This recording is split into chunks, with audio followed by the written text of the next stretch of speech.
pourquoi les relations sont parfois tordues.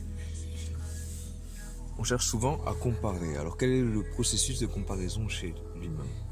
Pourquoi cherche-t-il à se comparer? Pour trouver des repères dans le monde extérieur et se situer. Essayer de voir qui il est lui, essayer de trouver une place au sein de quelque chose d'autre et comparer. Lui à mon âge il a fait ça, elle à mon âge elle a déjà des enfants, lui à mon âge il réussit, lui il réussit pas. Et donc du coup on nourrit complètement et totalement ce complexe d'infériorité-supériorité puisque on pense que l'autre est mieux ou l'autre est pire que nous. Et ça nous rassure ou nous énerve. Ça crée de la jalousie peut-être même. Parce qu'on a complètement oublié que le processus de comparaison est une putain d'illusion.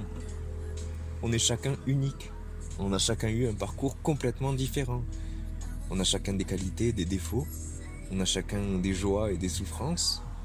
Mais les nôtres, elles peuvent pas être comparables.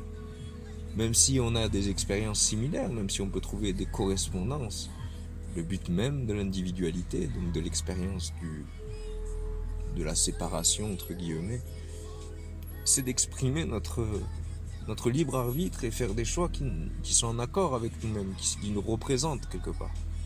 Donc on ne peut pas comparer.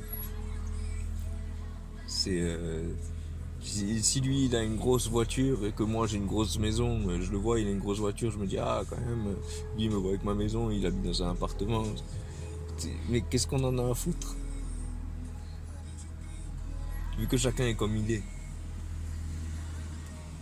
Parce que même si j'ai sa maison, sa voiture, une femme qui ressemble à la sienne, les mêmes vêtements et tout, je ne peux pas être cette personne. Vu que je suis moi-même. Il ne peut pas être moi. Et quel intérêt à vouloir être quelqu'un d'autre alors qu'on a la personne la plus authentique, individuelle, originale qui existe et qui est unique, c'est nous-mêmes. Pourquoi chercher ailleurs ce qu'on a déjà?